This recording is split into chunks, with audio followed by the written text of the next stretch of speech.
Next topic we are talking monetary policy. So in this first let us see what is definition of monetary policy. So monetary policy means action undertaken by monetary authorities. Monetary authorities हैं the central bank जैसे India में है RBI to control and regulate the demand for and supply of money with the public and the flow of credit with a view to achieve economic stability. तो monetary policy का main purpose होता है कि money की supply को आपने control करना है या डिमांड को कंट्रोल करना है so that there is economic stability. Money की डिमांड या सप्लाई को जो है वो हम कंट्रोल करके जो पब्लिक के पास मनी है या फ्लो ऑफ क्रेडिट है जिसे कहा गया मॉनेटरी पॉलिसी। तो मॉनेटरी पॉलिसी का क्या फ्रेमवर्क या central bank in its execution of monetary policy. तो जो मॉनेटरी पॉलिसी होती है ये आरबीआई डिटरमिन करता है। इंडिया में क्वार्टरली अनाउंस होती है मॉनेटरी पॉलिसी। तो जिस एग्जीक्यूशन ऑफ मॉनेटरी पॉलिसी तो सेंट्रल बैंक जो है in its execution of monetary policy functions with an articulated monetary policy framework. The monetary policy framework of the central bank has three basic components has given. तो इसका जो framework है इसके तीन components हैं जिसको पिलर्स भी कहते हैं मॉनेटरी पॉलिसी फ्रेमवर्क। ऑब्जेक्टिव्स क्या है मॉनेटरी पॉलिसी के, ट्रांसमिशन मैकेनिज्म क्या है मॉनेटरी पॉलिसी का और इंस्ट्रूमेंट्स क्या है मॉनेटरी पॉलिसी के। तो ये सबसे ज़्यादा इंपॉर्टेंट है इंस्ट्रूमेंट्स ऑफ मॉनेटरी पॉलिसी। तो लेकर से ब्रीफली देखते हैं पहले ऑब्जेक्टिव्स क्या है मॉनेटरी पॉलिसी के। The objectives include maintenance of price को स्टेबल रखना है और कंट्रोलिंग इन्फ्लेशन को कंट्रोल करना है and achievement of economic growth और इकोनॉमिक ग्रोथ हमें अचीव होनी चाहिए। ये मेन ऑब्जेक्टिव है मॉनेटरी पॉलिसी का। सेकंड आता है analytics of monetary policy. Analytics means जो ट्रांसमिशन मैकेनिज्म है उसका कहते हैं analytics. The analytics of monetary policy focus on transmission mechanism और the ways in which monetary policy action exact transmitted to the real economy. जो भी RBI monetary policy announce करती है तो वो हम किस तरीके से इकोनॉमी में ट्रांसफर करते हैं उसका इफेक्ट तो जिसे कहा गया एनालिटिक्स। फिर आपका ऑपरेटिंग प्रोसीजर क्या है।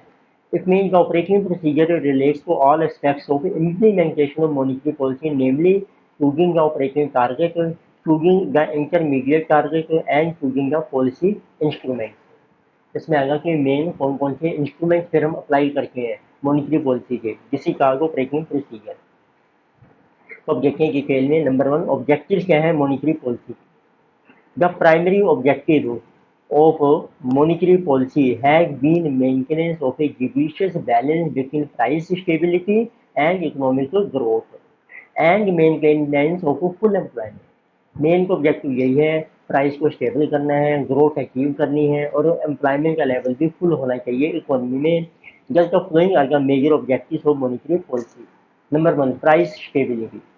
Price stability ensures equal distribution of income and wealth and provides public confidence because of less risks and uncertainty। तो प्राइस तभी स्टेबल होता है जब इक्वल डिस्ट्रीब्यूशन होगा इनकम और वेल्थ का। एक्सचेंज स्टेबिलिटी ये होता है एक्सचेंज रेट, जैसे रुपये और डॉलर का रेट है। तो stable exchange rate results in automatic equilibrium in the balance of payments. Instability in exchange rate results in outflow or inflow of gold, which would result in unfavorable balance of payment। तो ये stability कब रहती है जब import export का balance चलता रहता है, यदि उसमें बैलेंस नहीं होगा तो हमारा गोल्ड का इनफ्लो आउटफ्लो ज़्यादा भी हो सकता है। तो थर्ड ऑब्जेक्टिव मैक्सिमम एम्प्लॉयमेंट हमने प्रोवाइड करनी है इकोनॉमी में। The monetary policy as a tool of full employment raising consumption and investment through currency and credit supply to raise income output and employment. तो मॉनेटरी पॉलिसी के through हम money की supply increase करते हैं economy में जिससे income बढ़ती है, आउटपुट बढ़ता है और लोगों को एम्प्लॉयमेंट ज़्यादा मिलती है। इकोनॉमिक ग्रोथ है। Economic growth means upliftment of standard of living and even distribution of income and wealth.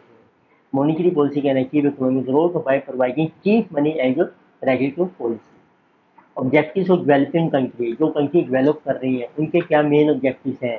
The monetary policy ensures adequate flow of credit to productive sectors, sustaining a moderate structure of interest rates to encourage investments. उनको proper production sector को cash credit मिलना चाहिए, interest के rates हमारे reasonable होने चाहिए and creation of N efficient market for government securities. जो government की सिक्योरिटीज है उसकी सेल परचेज के लिए प्रॉपर मार्केट होनी चाहिए। सेकंड आता है फिर ट्रांसमिशन मैकेनिज्म, आपका चैनल्स ऑफ मॉनेटरी पॉलिसी क्या है। तो monetary transmission mechanism is a process और channel through which the change of monetary aggregates affects the level of products and prices. Monetary aggregates क्या होते हैं, M1, M2, M3, M4, जिसको कहते हैं मनी सप्लाई। तो जब ये चेंज होंगे उससे हमारे प्रोडक्ट की सप्लाई और प्राइसिंग पे क्या इफेक्ट होगा, इसका नाम है transmission mechanism. So there are mainly four different mechanisms या channels हैं through which monetary policy influencing the price level and the national income as explained below। इसके फोर चैनल्स हैं हमारे, ये मैकेनिज्म है। नंबर वन को है इंटरेस्ट रेट का चैनल। तो आरबीआई जो है वो इंटरेस्ट रेट को चेंज कर देता है, अप डाउन करता रहता है। तो देखते हैं कैसे। According to interest rate channel, a contractionary monetary policy means induced increase in interest rates।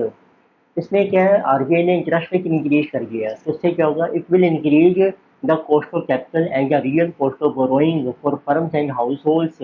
इससे बोरोइंग की कॉस्ट बढ़ जाएगी। तो this is the result that they cut back on their investment और कंजम्पशन एक्सपेंडिचर। अब वो इन्वेस्टमेंट कम करेंगे, बोरो कम करेंगे मनी, और अपनी कंजम्पशन को रिड्यूस कर देंगे। इट मीन्स अब डिक्लाइन हो जाएगा in aggregate demand which will result in a fall in aggregate output and employment. तो इससे क्या होगा, इसका नाम है कॉन्ट्रैक्शनरी मॉनेटरी पॉलिसी, जब मनी की सप्लाई को जो रिड्यूस करेगी। उनका अगर है there is an expansionary monetary policy induce decrease in interest rate. इसमें गवर्नमेंट जो है आरबीआई वो इंटरेस्ट रेट डिक्रीज कर रखे हैं, उसको चीप मनी मिलेगी तो बोरो ज़्यादा करेंगे, इन्वेस्टमेंट ज़्यादा होगी, कंजम्पशन बढ़ेगी। तो इसमें सब आपकी जो ग्रोथ है वो इंक्रीज होगी, उसका नाम है एक्सटेंशनरी मॉनेटरी पॉलिसी।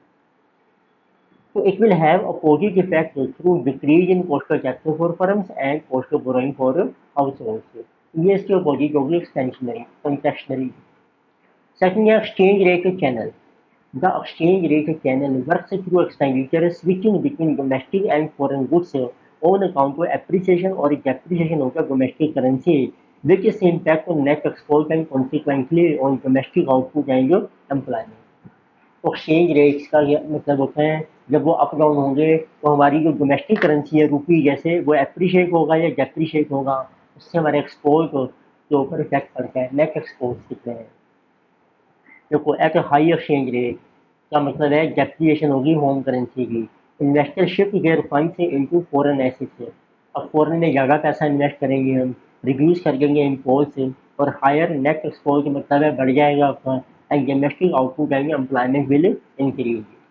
जिससे वो हाई रेट पे एक्सपोर्ट बढ़ेगा, उससे एम्प्लॉयमेंट और आउटपुट बढ़ेगा आपका। At lower exchange rate which is appreciation of home currency, investors increase import. अब इम्पोर्ट सस्ता हो गया है, वो ज़्यादा होगा, और lower net export and domestic output and employment fall. तो जब इम्पोर्ट ज़्यादा करेंगे, जो डोमेस्टिक प्रोडक्शन की वो फॉल कर जाएगी, एम्प्लॉयमेंट भी फॉल कर जाएगी फिर आपकी। तो थर्ड हमारा चैनल है money supply and credit channel. It means money supply and credit channel consist of two distinct credit channels है, the bank lending credit channel and the balance sheet channel. एक तो बैंक जो loan देते हैं और एक जो बैलेंस शीट का चैनल है। तो बैंक को लैंडिंग चैनल क्या है, जिसे कहा कि credit channel operates by altering access of firms and households to bank credit. Most businesses and people mostly depend on bank for borrowing money। Balance sheet channel. The effect of monetary policy on firm's balance sheet comes through an increase in interest rates, leading to an increase in payments that the firm must make to repay its floating rate debts। तो इसका क्या कहते हैं, जब RBI rate को interest increase करता है तो हमें इंटरेस्ट ज़्यादा देना पड़ेगा, जो फ्लोटिंग हमारा लोन चल रहा है। लॉजिकली एज ए फर्म से कॉस्ट ऑफ क्रेडिट राइज हो जाती है, strength of it balance sheet deteriorates. A decrease in interest rate can increase the borrowing capacity of households and businesses. As a result, borrowers with existing assets may be able to borrow more, which can lead to more spending। तो इससे खर्च ज़्यादा होगा, consumption बढ़ेगी, तो उससे हमारी growth भी ज़्यादा होगी। Asset price channel. The asset price channel suggests that asset prices respond to monetary policy changes and consequently affect output, employment, and inflation. For example, if stock prices fall after a monetary tightening, it leads to reduction in household financial wealth. leading to fall in consumption, output and employment. अब देखते हैं operating procedure, instruments क्या होते हैं या tools क्या हैं monetary policy के, तो जिसको इंस्ट्रूमेंट्स भी कहते हैं। The operating procedures means tools are variety of rules हैं, रेगुलेशंस एंड प्रैक्टिसेस हैं used in actual implementation of monetary policy. This is day to day implementation of monetary policy by central bank through various instruments and this is refer to as operating procedures. तो इसका मतलब है कि जो day to day implementation होती है monetary policy की bye central bank through various instrument, उसको कहते हैं operating procedures. A central bank can use direct or indirect instruments of its monetary policy. तो सेंट्रल बैंक के पास दो इंस्ट्रूमेंट्स हैं, डायरेक्ट और indirect. Direct instruments presuppose one to one correspondence between the instrument such as credit ceiling and the policy objective such as a specific amount of domestic credit outstanding, while indirect instruments act through the market by adjusting the underlying demand for and supply of bank reserves। Direct होते हैं जो direct affect करते हैं money की supply को, indirect होते हैं जो बैंकिंग सिस्टम के थ्रू अफेक्ट करते हैं। तो डायरेक्ट इंस्ट्रूमेंट कौन से हैं? देखो, direct instruments of monetary policy include cash reserve ratio, statutory liquidity ratio, liquidity adjustment facility. And indirect instruments of monetary supply include करते हैं repos, open market operation, marginal standing facility and market stabilisation scheme which are discussed as bill. तो हमने दोनों ही discuss किए। सबसे पहले आता है कैश रिजर्व रेशो, CRR। तो cash reserve ratio refers to percentage of total net demand and time deposit liabilities of a bank in India which it should maintain as cash deposit with RBI। तो बैंकों का जितना भी demand और time deposit होते हैं ना, तो बैंकों का जितना डिपॉजिट आएगा सेविंग अकाउंट में, करंट में और फिक्स डिपॉजिट में, उसको कहते हैं demand and time deposit liability. ये हम लेते हैं नेट जो भी है बैंक की। तो इसका कुछ परसेंट हमें रिजर्व रखना पड़ता है RBI में, उसका नाम है कैश रिजर्व रेशो। तो NBFIs जो हैं are not required to maintain CRR। जो NBFC या NBFI है उनको कोई रिजर्व नहीं रखना पड़ता। या RBI अब इसके ऊपर does not pay any interest on CRR, उस पर कोई इंटरेस्ट नहीं मिलेगा आपको। But failure to of a bank to meet the CRR would attract penalty in the form of penal interest. और यदि बैंक CRR को मेंटेन नहीं करता है तो उसकी रेशो, फिर उसको पेनल्टी लगेगी, इंटरेस्ट, पैनल इंटरेस्ट उसको पे करना पड़ेगा RBI। तो इन ऑर्डर को control credit extension during periods of social inflation है, इसका तो मनी सप्लाई ज़्यादा है। जब सेंट्रल बैंक क्या करता है, सेंट्रल बैंक इंक्रीज CRR, वो रिजर्व इंक्रीज कर देगा। देखिए हायर CRR क्या होगा, banks have to keep more reserves and the banks lendable resources are reduce. तो बैंक को रिजर्व ज़्यादा रखना पड़ेगा, तो उनके पास जो मनी की सप्लाई है वो रिड्यूस हो जाएगी, जो वो आगे लोन पर दे सकते हैं। तो leading to decrease in money supply in the economy, उससे मनी की सप्लाई इकोनॉमी में भी रिड्यूस हो जाएगी। बट ड्यूरिंग स्लो डाउन, जब डिफ्लेशन होता है इकोनॉमी में, RBI रिड्यूस कर रखा है CRR को इन ऑर्डर को एनेबल का बैंक्स टू एक्सटेंड क्रेडिट, ताकि बैंक से ज़्यादा लोन दे सकें and it will increase money supply in the economy. तो प्रेजेंटली देखो हमारी CRR जो कि एज ऑन 1 जुलाई 2020 वाज 3%। तो RBI जो होता है एक्ट्स एज ए बैंकर से bank by holding A part of cash reserve of banks, because commercial banks are required to deposit CRR with the central bank as a measure of credit control and provide centralized clearing and remittance facilities। Second आता है statutory liquidity ratio, ये होती है SLR, also refers to percentage of net demand and time liabilities of a scheduled commercial bank in India which it should maintain in the form of cash, gold or investments in approved security। CRR में क्या है कि हम cash deposit करते हैं RBI में, इसमें bank को खुद ही रखना पड़ता है अपने पास कुछ कैश या गोल्ड या इन्वेस्टमेंट इन अप्रूव्ड सिक्योरिटी। तो SLR जो है हमारी प्रेजेंटली है 18%, 1 जुलाई 2020 को। या अप्रूव्ड सिक्योरिटीज इंक्लूड, अब कौन कौन सी आप इस सिक्योरिटीज में पैसा इन्वेस्ट कर सकते हो। The approved securities include treasury bills of government of India, credit securities issued by government of India under market borrowing programme and market stabilisation scheme, state development loans issued by state governments under their market borrowing program and securities issued by public sector enterprises as notified by RBI। तो ये सारी security हैं जिसमें आप invest कर सकते हो। The banks which fail to meet its SLR obligation are liable to penalty in the form of a penal interest payable to RBI। ये भी हर बैंक को जरूरी मेंटेन करनी होती है SLR। यदि आप इसको फॉलो नहीं करते हैं तो आपको इंटरेस्ट, पेनल इंटरेस्ट पे करना पड़ेगा RBI को। तो फंक्शन क्या होता है SLR का main? A rise in SLR during periods of high liquidity tends to lock up higher fraction of bank assets in the form of eligible instruments which reduces credit creation capacity of banks। तो bank को ज़्यादा पैसा invest करना पड़ेगा जब inflation के period में, ठीक है, तो उससे क्या होगा, मनी की सप्लाई जो है थ्रू क्रेडिट क्रिएशन वो कम हो जाएगी। बाकी रिडक्शन होती रहेगी SLR में during periods of economic down turn, एक है जो पॉजिटिव इफेक्ट है। तो जब SLR में पैसा कम इन्वेस्ट होगा तो मनी की सप्लाई बढ़ जाएगी। पर एक आके लिक्विडिटी एडजस्टमेंट फैसिलिटी LAF। या liquidity adjustment facility is provided by central bank which is RBI through its discount window. इसमें क्या होता है, the scheduled commercial banks excluding RRB होता है regional rural banks and primary dealers can borrow from the discount window against the collateral securities. उसमें जिस बैंकों ने जो मनी बोरो करनी है ना, तो वो इस विंडो से बोरो करते हैं, तो उसके बदले में वो अपनी सिक्योरिटी रखते हैं उनके पास, जैसे कमर्शियल बिल्स हैं, गवर्नमेंट सिक्योरिटीज हैं, ट्रेजरी बिल्स हैं और अदर एलिजिबल पेपर्स और पार्क एक्सेस फंड्स, या फिर वो बोरो कर सकते हैं या यदि उनके पास सरप्लस फंड्स है उसको इन्वेस्ट भी कर सकते हैं। देखिए RBI in case of access liquidity on an overnight basis. The objective of LAF is to provide liquidity to commercial banks to adjust their day-to-day matching in liquidity. Under this facility, financial accommodation is provided through repo और reverse repo. तो ये जो rate होता है वो repo या reverse repo के base पे चलता है। तो पहले देखिए रेपो क्या होता है।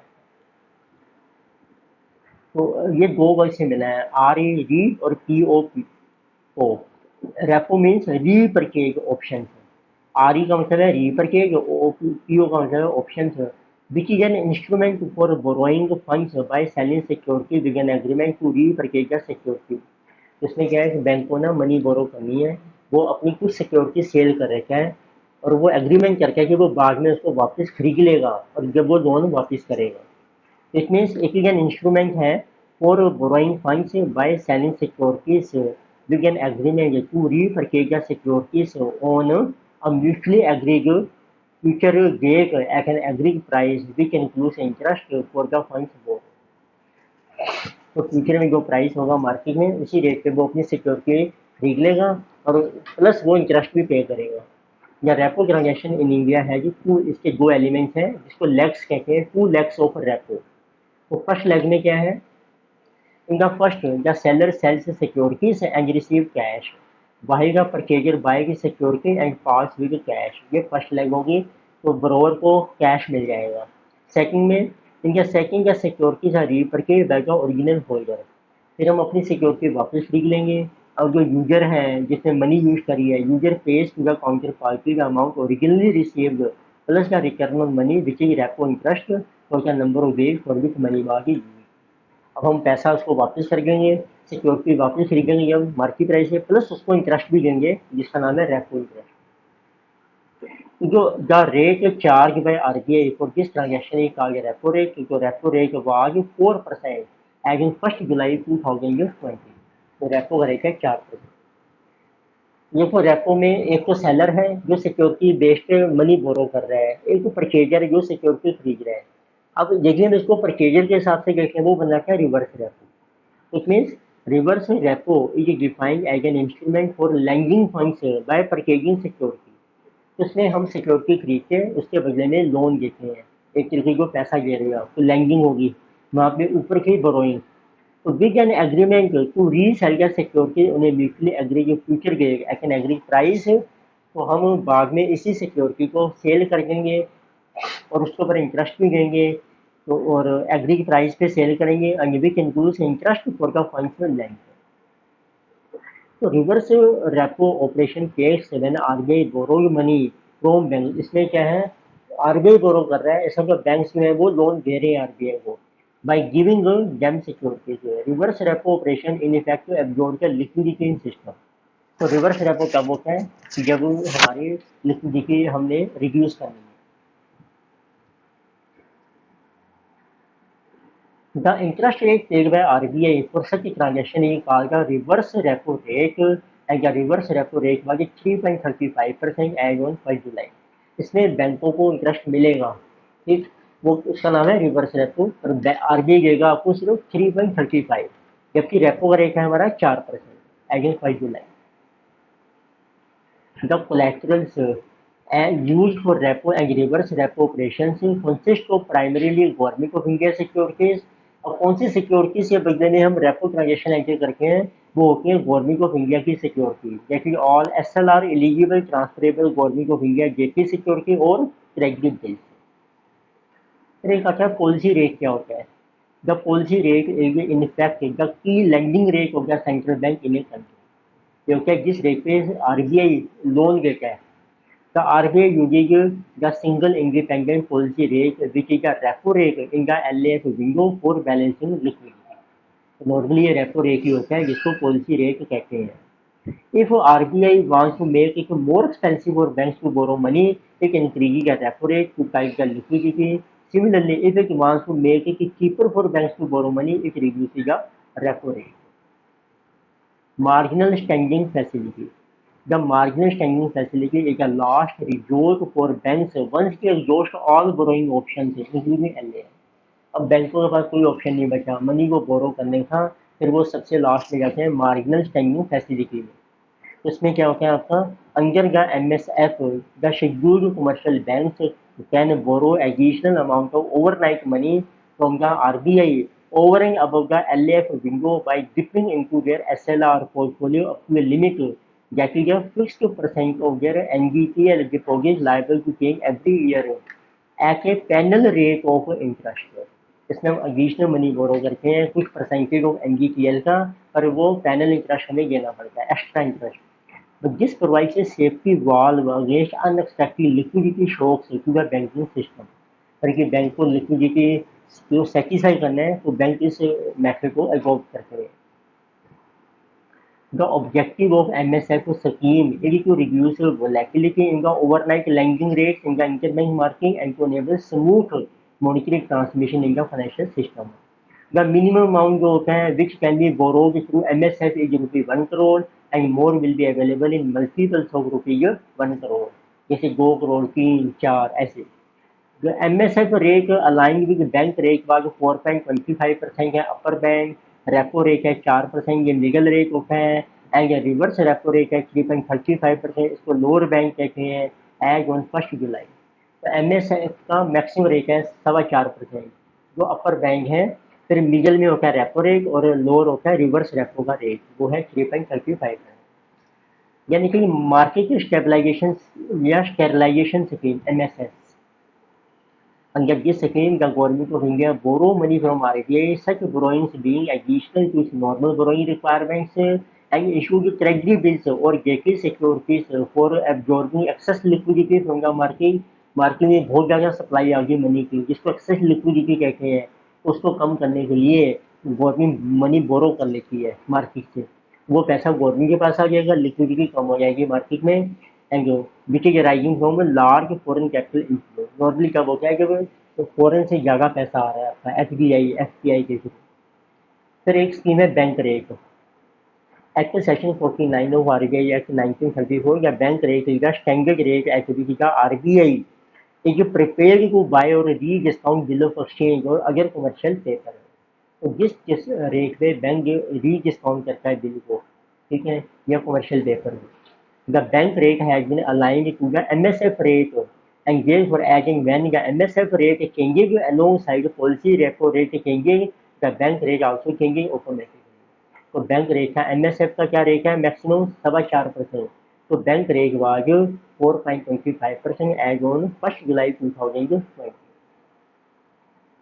फिर आता है open market operation.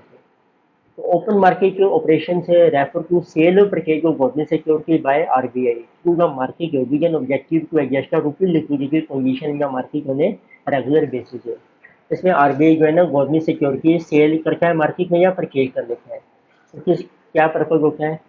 When the RBI feels there is excess liquidity in market, RBI को लगता है कि मनी सप्लाई ज़्यादा है मार्केट में, तो वो मनी को खुद बोरो कर लेगा। तो it resorts to sell of securities, तो या अपनी सिक्योरिटी सेल कर देगा तो उससे पैसा उसके पास आ जाएगा। देयर बाय सकिंग आउट या रुपी लिक्विडिटी, तो उससे रुपी की लिक्विडिटी कम हो जाएगी। लेकिन उसको लगता है लिक्विडिटी कम है, ठीक है। Similarly when the liquidity conditions are tight, RBI will buy security from market, फिर वो मार्केट से खरीद लेगा सिक्योरिटी, इन्वेस्ट कर देगा उसमें पैसा, और पैसा मार्केट में चला जाएगा। There by releasing liquidity into the market. These operations are often conducted on a day-to-day basis in a manner that balances inflation while helping the banks to continue lending. अब कुछ एग्जाम्पल देखते हैं instruments के। Examples of instruments of monetary policy issued by RBI. जैसे कौन सा instrument है, उसका क्या किस टाइप की पॉलिसी है वो। इंक्रीज इन रेपो रेट, तो ये हमारा है contractionary monetary policy. Repo rate जब बढ़ जाएगा उससे बोरोइंग कॉस्ट बढ़ेगी तो मनी की सप्लाई कम होगी। रिडक्शन इन सीआरआर, तो सीआरआर के कम होने से मनी का मल्टीप्लायर बढ़ता है, तो ये एक्सटेंशनरी मॉनेटरी पॉलिसी है, आपकी सप्लाई बढ़ेगी। Increase in supply of currency as notes, तो इससे भी सप्लाई बढ़ेगी, यह है expansionary monetary policy. Termination of MSF, तो उससे लोगों जो बैंक ज़्यादा पैसा बोरो नहीं कर पाएंगे, तो जिसे contractionary monetary policy. Increase in interest rates chargeable bye commercial bank, commercial bank ज़्यादा इंटरेस्ट चार्ज कर रहे हैं तो पब्लिक जो है कम बोरो करेगी, तो मनी की सप्लाई कम हो जाएगी, contractionary monetary policy. Sale of securities in open market, security को मार्केट में सेल करने से पैसा आरबीआई के पास आ जाएगा, तो ये कॉन्ट्रैक्शनरी मॉनेटरी पॉलिसी है, क्योंकि इससे मनी सप्लाई रिड्यूस हो जाएगी। इनिशिएटिंग रिवर्स रेपो ऑपरेशन है, रिवर्स रेपो ये हम कर रहे हैं, it absorb liquidity in the system. Change in SLR, it also influences the availability of resources in the banking system for lending. फिर आता है तो लास्ट पॉइंट में ऑर्गेनाइजेशनल स्ट्रक्चर क्या है फॉर मॉनेटरी पॉलिसी डिसीजन का, right. The organisational structure for monetary policy explains the way the monetary policy to conducted in India by prescribing a monetary policy framework and the monetary policy committee to implement the monetary policy framework as explained below. इसमें एक आता है monetary policy framework का agreement क्या है। The monetary policy framework agreement is an agreement reached between government of India and RBI on the maximum tolerable inflation rate known as inflation targeting that the RBI should target to achieve price stability. तो main हमारा जो framework agreement है वो है कि maximum कितना tolerable है हमारे लिए इन्फ्लेशन का रेट, उसको कहते हैं inflation target. The RBI act जो है provides for a statutory basis for the implementation of flexible inflation targeting framework. Inflation target is to be set by Government of India in consultation with RBI once in every 5 years. The following are major features of a framework. The central government has notified 4% consumer price index inflation as a target for the period up to 31st March 21, with the upper tolerance limit to 6% and a lower tolerance limit to 2%, that is with a standard deviation of 2%. Deviation होता है 2%, up और down हो सकता है आपका, जैसे normal rate हमारा 4%। Second है monetary policy committee. The monetary policy committee formulated in September 2016 shall determine the benchmark of policy interest rate means repo rate to achieve the inflation target through debate and majority vote by panel of experts. The RBI will follow a system which can incorporate a diversity of views, specialized experience, independence of opinion, representatives and accountability. तो अब देखते हैं different question किस type के आए हैं exam में। Explain the how RBI acts as a lender of last resort to commercial bank और explain the operation of marginal standing facility. तो अब देखिए पैरा 5 है, पॉइंट नंबर 7 है। तो what is meant by liquidity adjustment facility? How does it help commercial banks? तो इसका answer मिलेगा पैरा 5.3 है। आउटलाइन के different components of monetary policy framework के कंपोनेंट्स पैरा 2 में दिए 3 कंपोनेंट्स थे। Explain the difference between liquidity adjustment facility and marginal standing facility. Para 5 है, पॉइंट्स 3 और 7 है।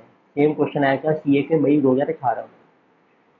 How to changes in CRR impact economy, CRR बता दो। पैरा 5 पॉइंट नंबर 1 किया है हमने, क्वेश्चन आएगा मई 2018 में। इसमें का रोल क्या है, मॉनिटरी पॉलिसी कमेटी का इंडिया में। पैरा 7 क्लोज 2, क्वेश्चन आएगा नवंबर 2018 में। मॉनिटरी पॉलिसी का फ्रेमवर्क एग्रीमेंट क्या है, 7-1, क्वेश्चन आएगा नवंबर 2018 में। वाई की सेंट्रल बैंक रेफर किया है कि bankers bank, para 5A, question आएगा मई 2019 में सीए। तो डिटेल्ड नोट्स आपको मिल जाएंगे, ये को पीडीएफ अवेलेबल है डिस्क्रिप्शन में, तो दोस्तों आप डाउनलोड कर सकते हो। Thank you.